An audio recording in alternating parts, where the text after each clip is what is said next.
Timothy David Galbraith, hashtag Lapeer. I am joined by Danielle or Danny. Is it Deming? Deming, yes. Okay. And you are Morgan Carr's And aunt. yes. Okay. So I remember hearing about the story. Now, this took place, I believe, in May of 2024. Yes. May Okay. 4th.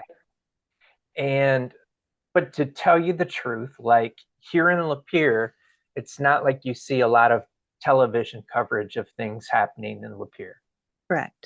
You see things in the county press, and we might get picked up by Flint or Detroit every now and then. But it's pretty easy for a story to sort of just fade away. Yes. Um, I did several interviews, but those were more towards the beginning, yeah, within the first year. But, sure, sure. but you're But right. Here in Lapeer, there's not a lot. yeah, but what you do have that kind of, I think, keeps it at least at the forefront of people's consciousness locally are those signs. Yes. So I would drive by these signs, and it was really like about 6 months ago, and I wasn't at that time consistently doing any kind of journalism, but about 6 months ago, I saw one, and that curiosity, that seed was planted. And, you can't help but to think, I know that that had taken place a while ago, and like we have a family here that is still looking for closure. Yes. Yes. So, what can you tell me just about this situation? Because I don't know a whole lot. I just know like it was a tragic loss of a young life. Yeah. Um, I've read a little bit in the paper or whatnot, but So we lost Morgan on May 4th of 24. That was a Friday night, Saturday morning. He had gone out that night with some friends and he was in downtown Columbiaville. And he, at some point, decided he was going to leave the bar and walk home. And there was a few people that, saw him along the way. We found that out later, but um, he was found on the side of Marathon Road at around 1:30 in the morning. And we still don't have any answers on exactly what happened to him. okay. I read that there was some significant damage, I believe, to his liver. Is Yes, that correct? yes, his liver ruptured, which Okay. is what caused his death. Now, you would have had an opportunity to speak to medical professionals, right? I don't know if it was simply a coroner at that point. Did they take him to a hospital, or was he pronounced He was pronounced dead on the scene. on scene? Yeah, but they did take him to the medical examiner. And Okay. yes, And what was the medical examiner able to tell you? they were able to tell us that his death was caused by blunt force trauma, which caused the rupturing of his liver. Okay. So the blunt force trauma thing seems to be key here.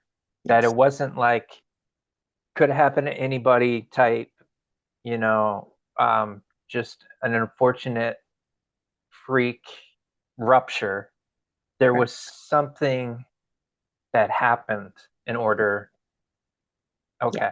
and he did have some other damage to his body, but nothing, no broken bones, nothing like that.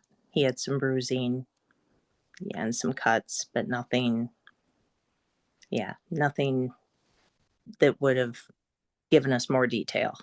Okay. So once you hear from the medical examiner, really the only other place to turn uh,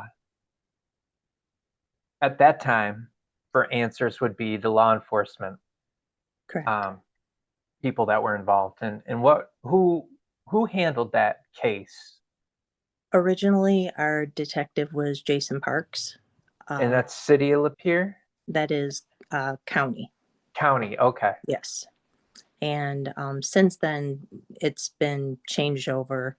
Now we're dealing with Hunter Salisbury. She's the lead detective, and they've had several other, detectives involved with it.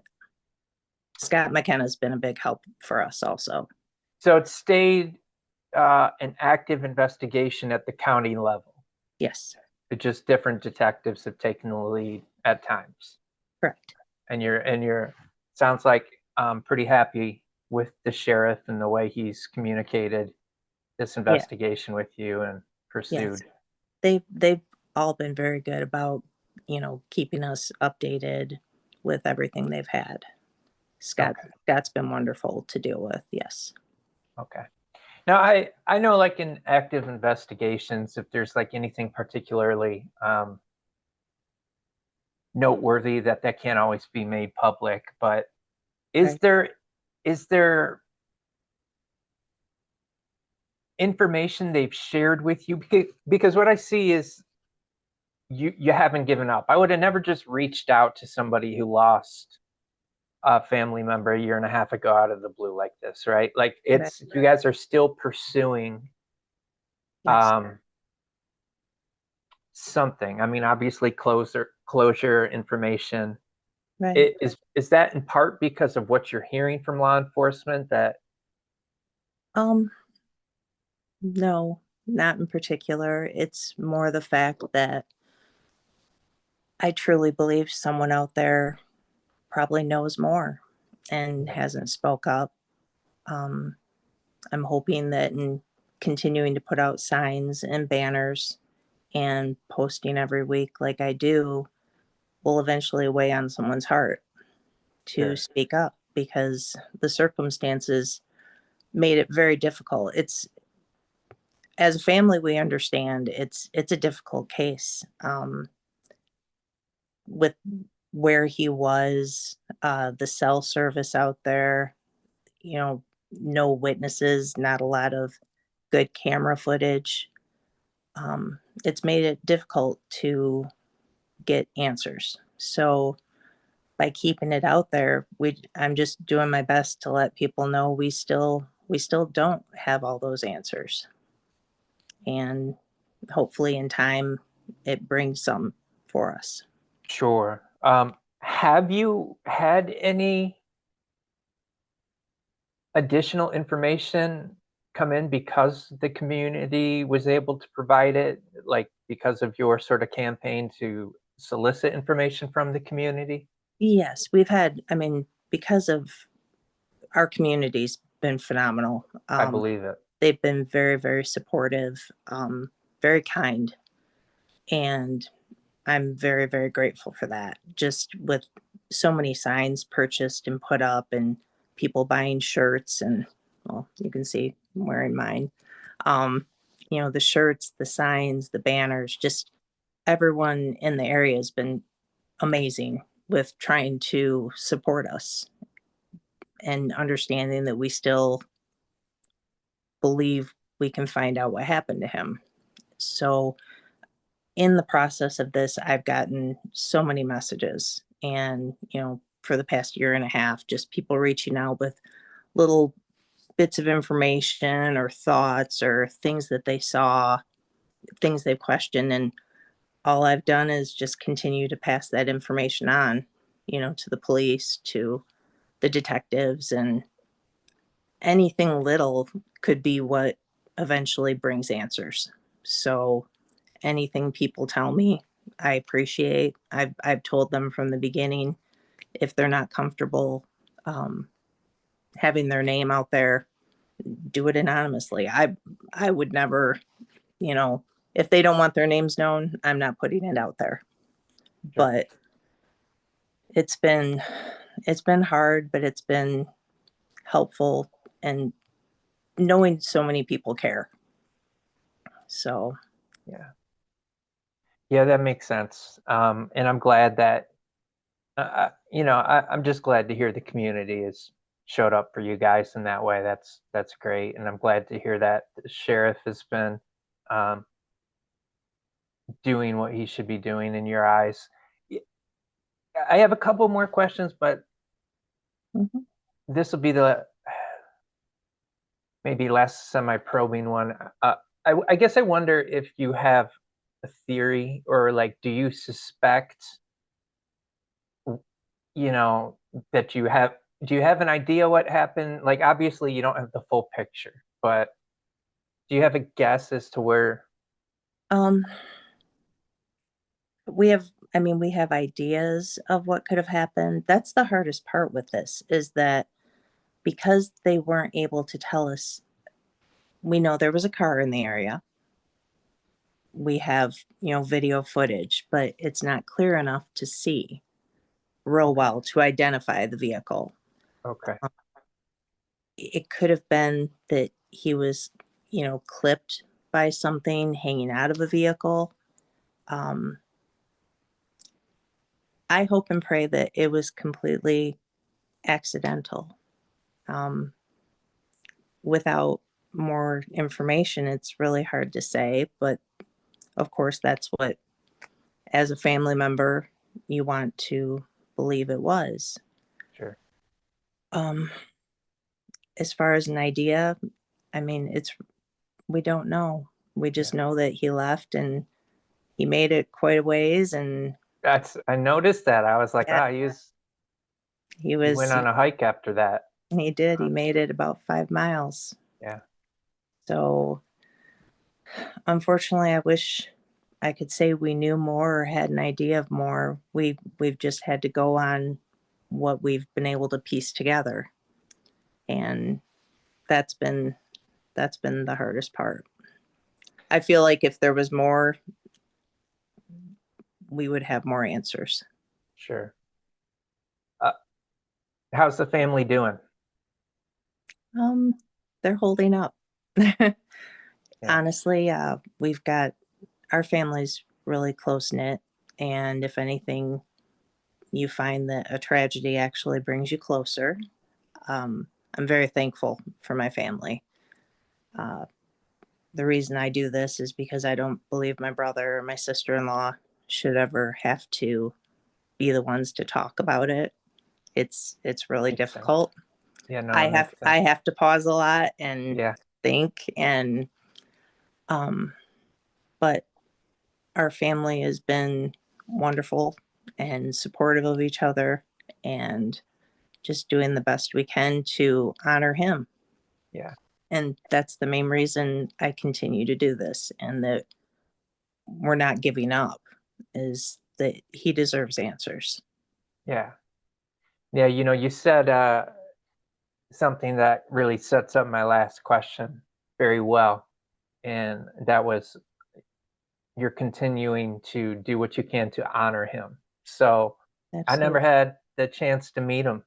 And I'm sure a lot of people who watch this will Yeah. also be in a position where they never met him. So if maybe in closing you could tell us a little bit about Owen, I think that Morgan. would be great. Or About Morgan. Morgan, I'm sorry. Yes, Morgan. Absolutely. Um, Morgan was a phenomenal kid. He was full of life. He was always the life of the party. He walked into the room and you knew he was there. I share all these pictures because when I do my post every week, because I want people to feel that about him. And I've had a lot of people say that they feel like they know him because of that, even if they didn't. Hmm. He had the biggest smile, big blue eyes. Um, he was funny and he was sarcastic, and he loved being outdoors, and he was just he was a good human. He was young, and I always say he was like hellfire crazy, had so much energy, but he had the best hugs. He never left without telling you he loved you. And oh gosh, I'm just, as an aunt, of course, I only see every amazing thing about him. So he Yeah. was just, he was one of a kind. Yeah. Well, that's And he's really, really missed. I can tell you that. I think uh all all of Lapeer can feel that. And just, in our back and forth exchanges trying to arrange for this interview,